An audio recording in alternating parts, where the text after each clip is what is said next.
Hey, this is Dirkjan. Usually you get a teaser from the episodes, but this is solo, so, imposter syndrome kicked in. Anyway, that gives me the opportunity to thank all the guests that I've had on the show so far.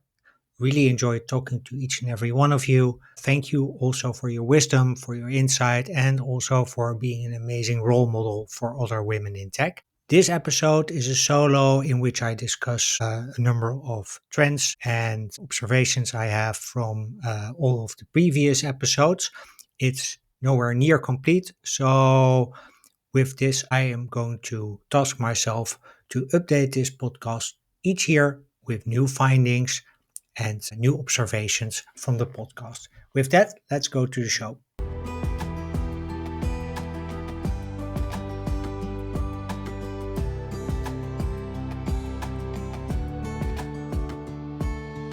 Welcome to Women Disrupting Tech. My name is Dirkjan Hupkes, and on this podcast, I give the women who work in tech the platform they need to inspire and empower each other.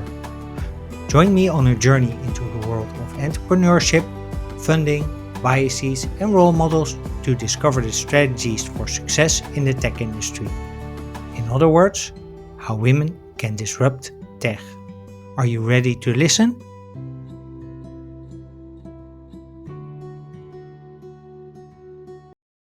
Hey, welcome back to Women Disrupting Tech, and thank you for tuning into episode 97. So, today I'm doing something a little different because I have no guests, so it's just me. Because over the past 96 episodes, I've had some incredible conversations with founders, with investors, and with senior leaders in tech who are building the future of tech.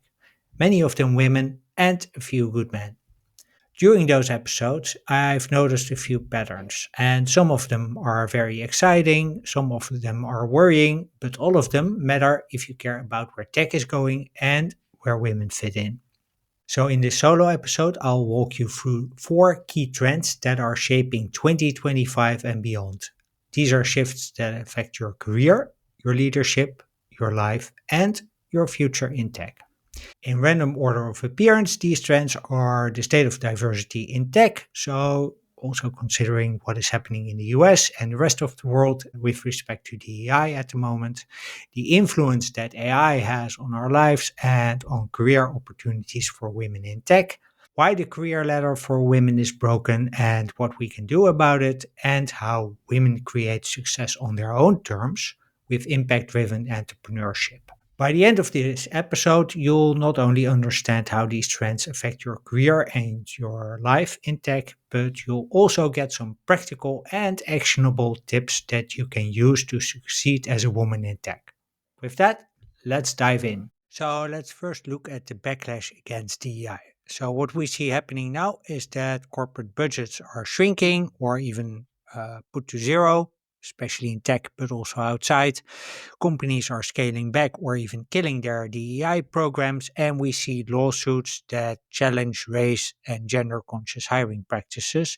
These currently target particularly leadership, but I actually expect them to also target more, let's say, the generic corporate cultures and maybe even VC as well. As a result, tech remains largely white and largely male, especially in senior leadership roles. So, why is there this backlash against DEI? So, for that to understand, I want to take the episode with Kareem El as a starting point. DEI has a branding problem because a part of the friction comes from how DEI is framed and implemented. There's communications that focuses on policy and not on execution. Thou shall have a diverse team without telling people how to do that. And when it's diverse enough, especially that part is totally lacking. It's too much of a blame game, which leads to natural opposition. Because if you don't know if you're doing the right thing, you get insecurity and people, basically walk away. And it's procedural rather than strategic in the sense that it's not part of business as we execute it. So it's a tick boxing exercise. That means that you get questions which are really familiar, like, shouldn't we just hire the best person for the job? Or shouldn't we just promote the best person for the job? Which is, I think, really valid to do that, to promote the best person for the job, right? I mean, if you listen to my podcast, I've had a few founders who told me, yeah, of course, I don't care who's the candidate. If they're the best person, I will hire them. Now, this is where bias and visibility comes into play, because bias and visibility influence who is seen as the best candidate for the job in the first place. So bias works in a couple of ways. The simple way to summarize it is you can't be what you can't see. So you will not hire a woman in a leadership position if you've only seen white man named Peter be a CEO. You will not hire a female VC or fund a female founder if you haven't seen examples of those women being successful as investors or as founders, particularly from the women perspective of role models. You can't be what you can't see. If you haven't seen a woman be a leader in tech, you will not aspire to be that because you think it's impossible. You think it's not for you. We see this, and this is why I really like the role model campaign that Equals does every year. That's why I think it's important to do this podcast, also to create role models. And why the story that Lieke Hulscher tells in episode 75 is such a good example of this, because in primary school, she only had women as teachers. So she thought that she would end up being a teacher or maybe a nurse, but not a leader. And that's what she wanted to be. She wanted to be the hero of her own story. She wanted to be the big leader in her own life. And she couldn't, because she only saw women in front of the classroom being a teacher and not a leader, until she had a man in front of the classroom. And she started thinking, well, oh, if he can be the exception here, then I can be the exception to the rule that women can't be leaders. Ultimately, she goes on to build an entire transaction monitoring engine at Rabobank from scratch, building a 200 people team in the process. So, yeah, that's a beautiful example of a role model and a leader, female leader in tech. I also want to put the backlash against DEI in a bit of historical perspective, because there's a lot to be learned from history, and also a lot to be learned from particularly two books. So one is about Man, Machine and Modern Times, and it describes the standard response of mankind to innovation of any kind, whether that's the horse in front of the cart, whether that's the wheel, whether that's the bicycle, the car, you name it, response has been the same all time. Especially there's an extra layer that comes in when the innovation comes with social impact, like the steam engine, which enabled people to travel also longer and be more productive. So there was a real big social impact. And modern day, you can compare this to the impact that AI, but also DEI have. Now, generally, this response to innovation follows three phases. First, there is denial. It's not true. Then there is what I call not invented here, or, well, that may be true, but it doesn't work in this case. And the third stage is I don't want it to be true, which is the stage that we're currently in with DEI, but also with AI for that matter. So three phases that we have to go through before we end up in the acceptance phase. So the second book I want to discuss is The Patriarchs by Angela Saini.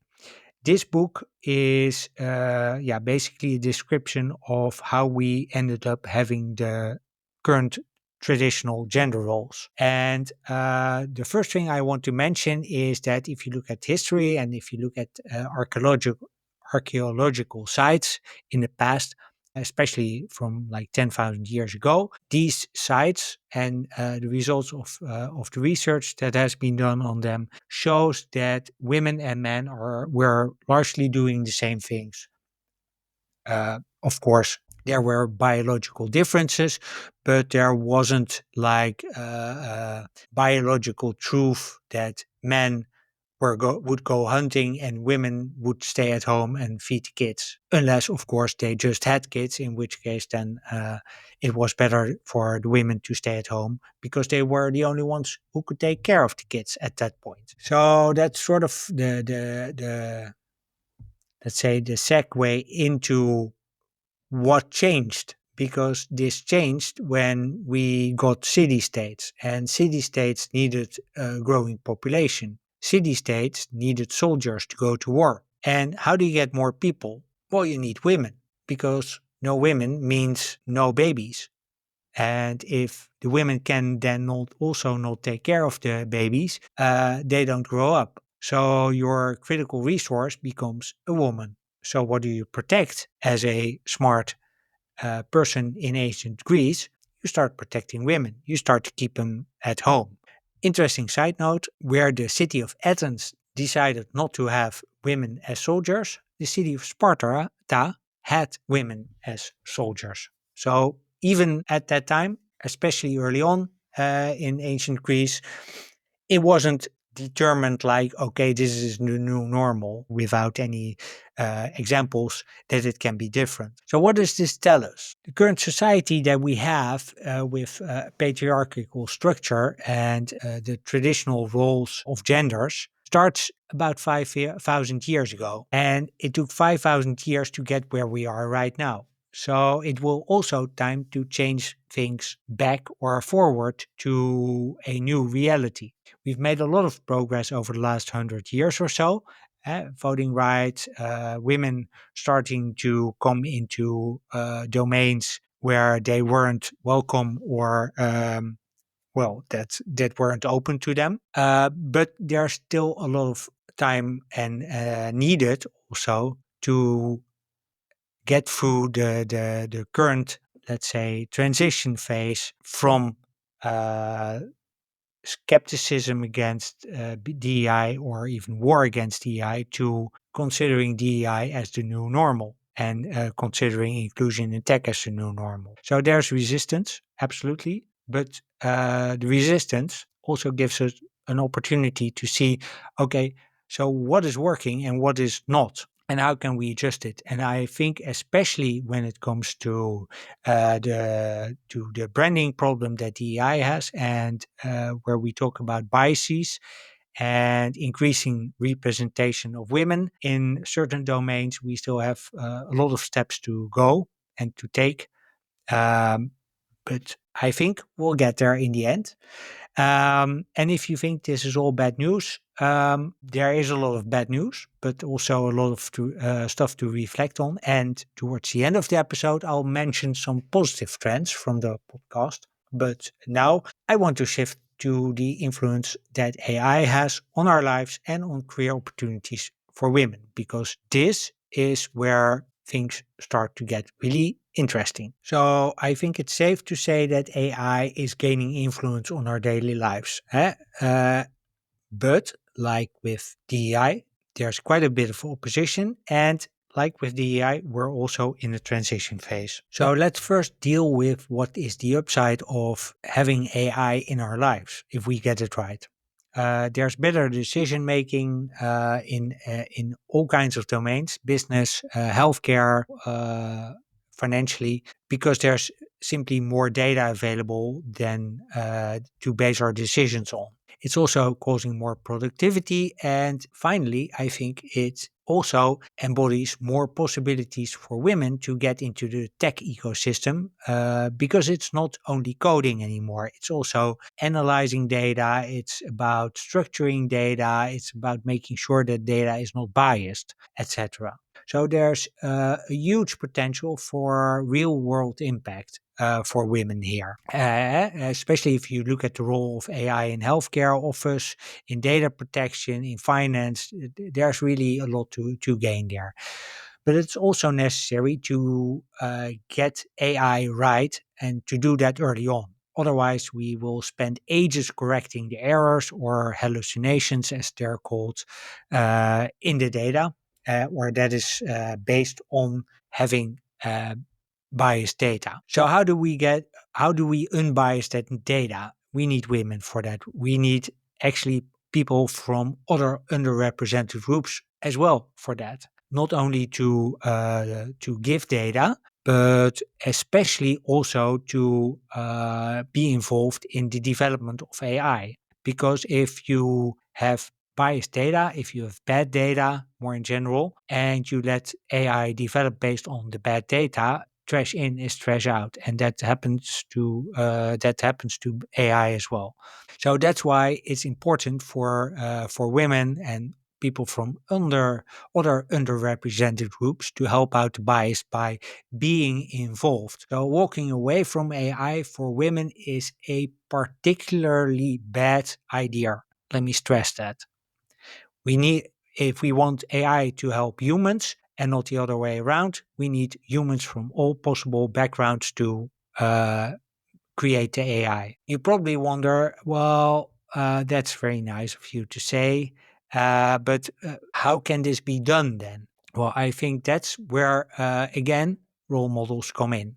This is also why another reason why I like the role model play for the podcast. I think it's really important to get more role models, and let me highlight a couple of role models. So first, there's if you talk about what happens if you use bad data in AI, there's episodes with Hanneke Takkenberg on the especially on the healthcare front, and more in general, you can hear it in the episode with Mariam Miradi. Mariam has spent a lot of time developing AI and machine learning way before AI was even a thing. So she has a lot of experience in that, and she also highlights that it's important to weed out all the major issues with data, so to make sure that the data is fit for purpose. Can this be done? Yes, it can. If you want examples of that, I invite you to listen to the episode with Jacqueline Katzmeier, what she's doing with Autoscriber in healthcare, generating clinical notes based on the discussions that doctors have with their patients. It's like a total no-brainer that it works, you would think. I can tell you that I talked to a few doctors myself, not clients of Autoscriber, and they were like skeptical. They were like, I prefer to do the diagnosis alone, but AI can help me maybe a bit because they recognize that there's more data underlying, so they have better pattern recognition, for instance. But they're still on the fence. Anyway, I think it's a cool thing what she's doing with Autoscriber.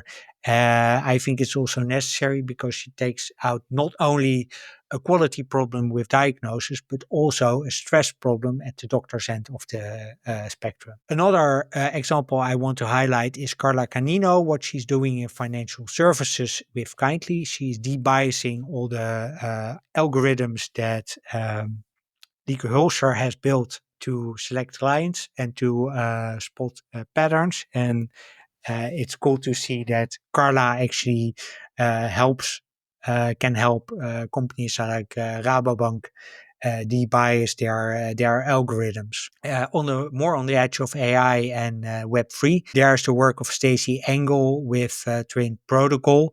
It focuses on helping people preserve their legacy. But again, that's also a matter of making sure that the right data gets in. So those are a couple of examples of how women can move the needle in AI from an entrepreneurial perspective. There's also a lot of possibilities to do that as part of a career in a company. So you don't have to be an entrepreneur. You can also be move the needle when you're working in tech as a woman. Example is Wafa Mariba. She again highlights that bad data in is bad data out. But what she also says is that you don't even necessarily need a background in IT. Um, she does, by the way, but she knows plenty of women who started in marketing or elsewhere and then made their way into IT as a coder. I know a woman personally who was always, well, I think an entrepreneur first, and she worked as a secretary or management assistant, and now she's a coder. She works in tech, and she found her way in. Another example is the conversation I had together with Hendrika Willemsen with Femke Cornelissen. Femke Cornelissen, case in point, she was a photographer and only got into tech as a marketer, and then discovered how much fun it was to sort of claim a domain and become chief co-pilot. Another thing that's playing a role here is that both Wafa and Fem Cornelissen, and also Hendrika Willemsen, by the way, share a lot of their journeys on LinkedIn. So that's, again, role models. These are free that you can follow. And of course, I mentioned her already. A wonderful example of having a corporate career in AI is Lieke Hulscher at Rabobank, who built a transaction screening engine at Rabobank from scratch, building a 200 people team in the process. I mean, how cool is that? So now you probably wonder, so how can women get started? Now, Mariam and Wafa share a lot of self-training and self-certification possibilities. Yes, you have to put in some work, and no, you don't need a university degree for this. Like with sustainability, also here, upskilling is key. You can do a lot of upskilling yourself. If you're looking for links to get started, look in the show notes, and I'll mention the links that both ladies provided to me. Mariam also publishes a lot on her own work, on how to do things. Really give her a follow on LinkedIn if you're interested. And she offers personalized training and mentoring. So that's if you want to get in and need a hand or need someone to help you, to mentor you, Mariam would be a great start. And otherwise, Wafa has a huge network of women who can help you. And also, she does mentoring. With that, let's go to trend number three, which is why the career ladder is broken for women and especially what we can do about it. So one of the observations I can safely make based on the conversations I've had on the podcast is that career ladder for women is broken. But also there's a lot of things we can actually do about it, and that's all known. But it also all falls into the DEI space. So we just talked about the resistance against that.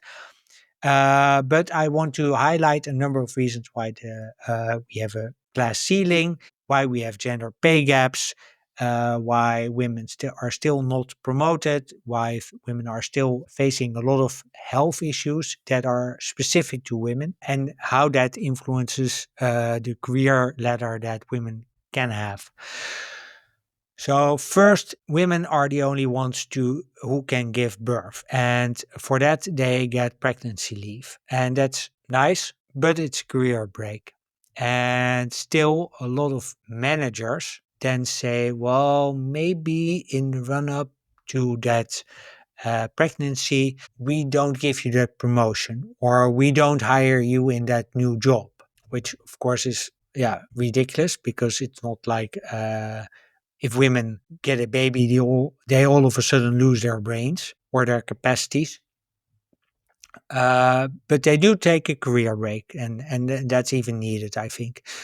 Some take a career break only short term, only for the duration of pregnancy leave, some a bit longer, and some really long. And the outcome of that is a gap in perceived experience. It's a gap in perceived knowledge. It's a gap in being on the floor.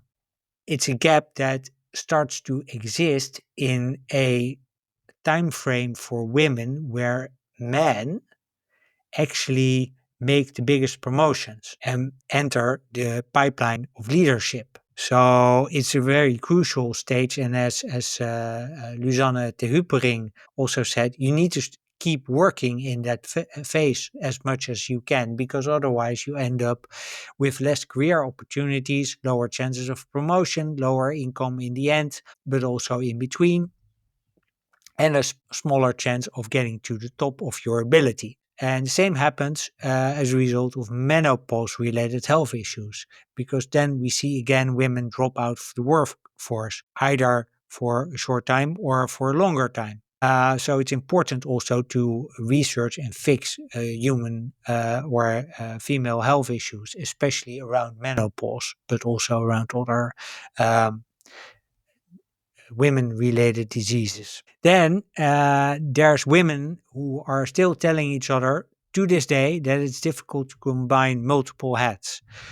What do I mean by that? A good friend of mine was pregnant, and I she told me that her manager, a woman, told her to take a job that she could do on autopilot, or in good Dutch, with two fingers in the nose, until her child would go to school, and then she would could resume her path to wherever she wanted to go. And I'm not saying that this is ill intended, but it's an example of the things that women are telling each other that is counterproductive and that is not helping women break through that glass ceiling and solve gender pay gaps. Then there's upbringing. And this is an important one, because we teach women to avoid conflict, to avoid hard work, to be nice, to be compliant, like don't get your clothes dirty. We get women in, where our children see women in front of a classroom. So their expectation is that women are supposed to become teachers or nurses, or, yeah, if their mother is a secretary. So it's a especially this upbringing thing combined with role models. If we don't do this right, we get a self perpetuating system that we keep women in positions where they cannot break through the glass ceiling, where we keep having pay gaps. Then there's the expectation that success is the path to success is a linear path. Well, it's not. None of my guests, by the way, has had a linear path. Um, no startup ever, I think, has had a linear path to success. It takes many pivots. It takes trusting the process. It takes trying and failing a lot. And if you're raised as, okay, you have to be nice and compliant and just do the normal thing and don't sweat it, then you don't do these things. So you don't trust the process because you are going to assume that it's just not for you because you're a woman. From my own experience, it took me 5 years to find this purpose, to find this podcast and this topic. And it took me endless pivots to figure out what I was going to do after leaving my corporate career in at the age of 45. So it's completely normal, and for men it's accepted, sort of, I guess, but for women it's not. That brings me to the role of men, and this is getting better, but there are still a lot of outdated assumptions about gender roles, and young men are getting more traditional. So that's not the way we want. But I also see a bit of light at the end of the tunnel, because I'm starting to see more men advocating for women and supporting women. So what can we do about all these things, except not thinking that success is a linear path to glory? First, I think it's important that we're aware of our biases in hiring and funding. So what can we do about it? That's, I think, so I think it was episode 3 or so that I decided to go into solution mode. So I want to be part of the solutions and not talk too much about the problem. So let's go to solution mode right here. So one of the things that is like really important for men and women actually, is to be aware of your biases, whether that's in hiring or funding, doesn't really matter. But for instance, in hiring, let other people on your team talk to applicants, preferably people with a different background. If you're on your own, ask ChatGPT to help you, or talk to people like Alexa Lane and Ingeborg Garten and ask them to help you. Another thing in hiring, if you have the capacity to do this, hire not one but two women in a team. What it, what it does is it creates a safe space for them because they can talk to each other. And two, it will help them change culture for you because two can have more say than just one person. And in general, I think I learned this today. A powerful question to ask yourself: would I ask the same thing to a man? Second thing we can do, and must do, in fact, is more research into female health. I think it's really necessary to understand how motherhood, menstruation, and menopause are influencing women's life because there's a lot of optimization for women to be found there, both in a corporate life, but also if you're a founder. One of the most wonderful initiatives I've heard about is the Netherlands Women's Health Research and Innovation Center. Yes, that's a mouthful. It's founded by Hanneke Takkenberg at the Erasmus MC, and I really like this type of initiatives. But I also like the many female health startups that are starting to pop up that solve specific women's health issues. First thing we need to do is make childcare affordable and available. This is something we can still learn a lot about from the Nordic countries, where participation of women in the workforce is much more common and much more accepted, in part because childcare isn't the issue, it's free and it's available everywhere. This, by the way, also going back to the book of Angela Saini, happened in the communist era where it's one of the few things that the communists did really well is gender equality was really gender equality. So yes, women still had to bear the children, of course, but there were all kinds of possibilities for women to work, and even women were expected to work. So not saying that the system as such was perfect, but I don't think our current system is either. So that brings me to point number 4. We need to create role models. It's my own raison d'etre because what you can't see, you can't be. It's as simple as that. It applies to female founders. It applies to investors. It applies to also to men. Like I've shared, you can't hire or you can't fund a female founder if you haven't seen a female founder be successful, or even if you don't even get a pitch deck because you don't ask for it. So it's important to create role models. And that, again, I cannot mention enough how much I like the whole campaign by Equals and Dielke van Buren on that front. Then something that is happening already. So then a thing that is happening already, so that's good news, is build support networks for women in tech to create safe spaces, to create space for people to land, to discuss the things they run into on a day-to-day basis and maybe deal with this effectively, and also create strategies of supporting each other again. Then there's upskilling. Really important. I've had a few, let's say, agencies, startups who work on this. Alex being one, Blockverse being one, and Skilled in Green. Although sustainability geared, I think there's still a lot of possibilities for women to reskill and to upskill.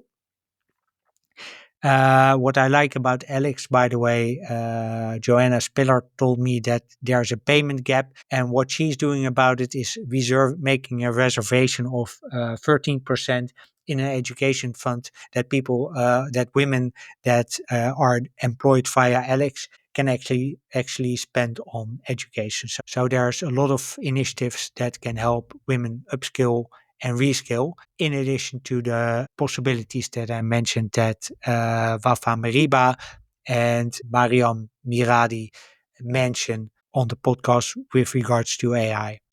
So you probably wondered, how about regulation and quota and the likes? And I must say that I'm not a big fan of quota if we implement it we need to do that for as short a period as possible.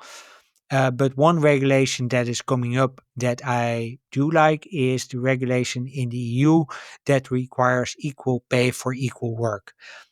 Not necessarily because of the requirement per se, but I think it's an important trigger to start discussing, okay, how do we determine equal pay and how do we determine whether it's equal work? Um, for large organizations, this will be much easier because they have job profiles and the likes. But for smaller companies, it's difficult to say what is equal work. It just is, because if you haven't documented any of this is where these discussions will become difficult. For clarity's sake, this regulation does not require people who work 32 hours and 40 hours to get the same salary. It does require their hourly wage to be the same. So finally, I want to close with some good news, and that is how we've witnessed in 96 episodes of this podcast how women create success on their own terms with impact driven entrepreneurship. All of the women that I've interviewed, all of them are amazing role models, and all of them are self made women. All of them created opportunities and chartered their own paths. I will not highlight the top 3, 5, 10, whatever episodes here. I mentioned a few role models which you can check out, but you can find all the episodes on the blog and you can find all the episodes still on Spotify, Apple, Google, and YouTube.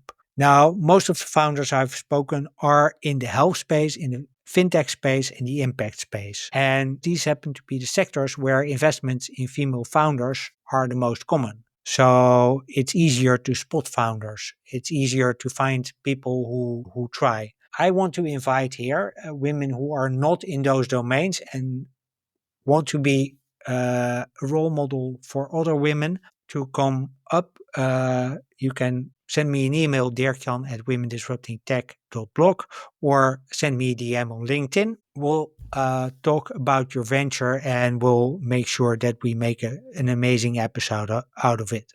Yeah. So that doesn't mean that I will honor all interview requests, but I will do my best to interview as many role models as I possibly can. And there are still 8 years to go at this point in time. One of the success factors that I've seen is that all of them were solving a really pressing problem that either they experienced themselves or that they saw the impact of. That's common with successful founders, and I believe it's also necessary because then you understand the problem that you're solving better. And talking from my own experience, it gets you out of bed in the morning because you really want to solve that problem, and you will keep trying until you succeed. That doesn't mean that women always succeed. I've had a couple of founders, one in particular who had to press the pause button. Lieke Belen, really admire that step.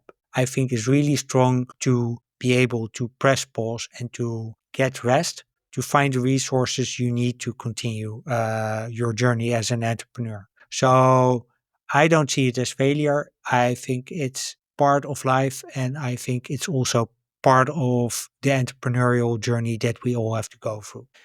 Then, to conclude with some more good news, and one thing I want to mention here, the Female Innovation Index, female innovation index.com, I think it is. Anyway, I'll put that link in the show notes. In 2024, round sizes for female founders have increased by 7%, even though funding has dropped for both men and women. In fact, if you look at when I started, 2% of funding went to all female teams. It's now 0.5 in the US and in Europe. 0.5%. So the current climate isn't helping, let's say. That said, female founders with a scientific background do manage to attract funding. And that again means that there are specific pockets and specific opportunities for female founders to be successful. One founder I had that I can remember off the top of my head, Marianne Miradio, has a PhD in AI even. I think she is a lecturer at Delft University, or was at least. but also Jacqueline Katzmeier, who has a PhD in sentiment analysis. And Jacqueline actually also says it's easier for me because I come from a position of authority. I come from a position of knowing my stuff really well. So that helps. Another thing that I think is really helpful is that women now represent about half of all angel investors, 47% to be exact. And that is important because women are more likely to invest in other women, and that leads to more investments in female founders. So I think that's really good news. Also, women in VC are more common. I've had quite a few role models from that domain. Michelle Terlaak recently, Sophie Heijenberg, Esther Bisschop, who is then on the more in the angel side. Tessa de Flines, I had Sabine Schorel. And yeah, I think it's really important for women also to be uh, involved in VC again, because women, female angel investors will help start the entrepreneurial journey, but female VCs are also needed to follow up on funding later in the entrepreneurial cycle. So it's necessary to create role models for women to go into VC as well. Another good thing is that many women are in tech and outside tech actually are building their own ecosystems. So that is angel networks, that's podcasts, that's funds, and also startup ecosystems. I think that's really important because again, it creates a sort of safe space. More in general, there are also more communities and support networks for women in tech. So there's the Next Women, there's Dutch Women in Tech, there's Women in Tech, there's Women in AI, there's all kinds of communities that come that you'll find in the podcast episodes that I've recorded. And the good thing about that is that women have a safe space to share experiences, to find ways to work around certain blockages that they experience and how to deal with men who are not really friendly to them. Particularly in deep tech, and this pitch book data, companies founded and co-founded by women, and this is really interesting, is 3% more capital than male-only teams. So even in deep tech, so that's your AI, that's your algorithms, that's your hardware, investing in women is becoming A, more common, and B, having female founders there is becoming more normal. So that is particularly good news. Finally, PitchBook, according to their data, it takes slightly less time for female founded or female co-founded startups to become a unicorn than all male teams. There's not a lot of difference, but it's there. It's a bit quicker. Plus, in 2024, we had 13 new female-led or female co-founded unicorns. One of which is the parent company of Claude, so Anthropic. So, to conclude, we discussed in this episode a whole bunch of things. One was the current backlash against DEI, why we have it. We discussed the branding problem that DEI has, the importance of recognizing biases and changing representation, so increasing women representation. We put it into a historical perspective, and we concluded that something that started 5,000 years ago will not change overnight. Then how to get better?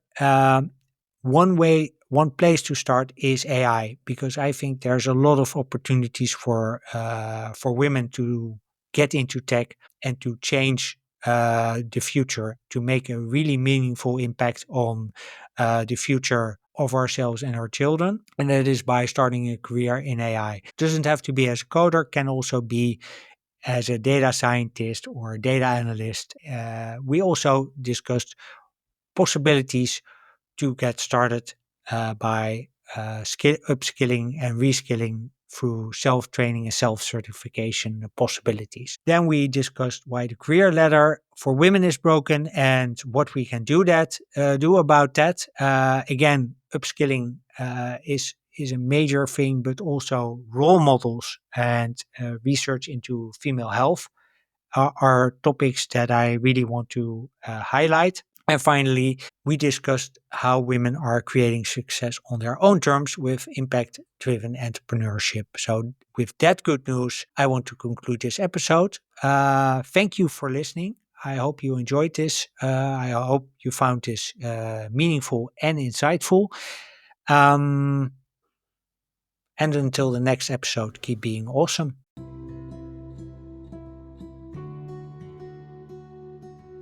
Well, that's a wrap. Thank you for listening to episode 97 of Women Disrupting Tech on trends that shape the future of women in tech. I hope you found this solo episode interesting. And during the episode, I mentioned 2 books and many episodes and guests. All the links you can find in the show notes. And as usual, you can find the show notes at womendisruptingtech.blog. When you enjoyed listening to this episode, please follow the podcast on Spotify, Apple, Amazon, or YouTube. If you follow Women Disrupting Tech, that's a great zero-cost way to support my guests and myself in making inclusion in tech the new normal by the end of 2032. You can also follow us on social media. On LinkedIn and Instagram, please check out at The True Story Company, and on Substack and YouTube, you'll find us under at Women Disrupting Tech. Finally, if you want to connect with me, you can reach me at Dirkjan at womendisruptingtech.blog, or you can send me a DM on LinkedIn. On LinkedIn, simply search for my name, Dirkjan Hupkes, and you'll find me. With that, I wish you a wonderful day. I hope to see you in the next episode, and until then, keep being awesome.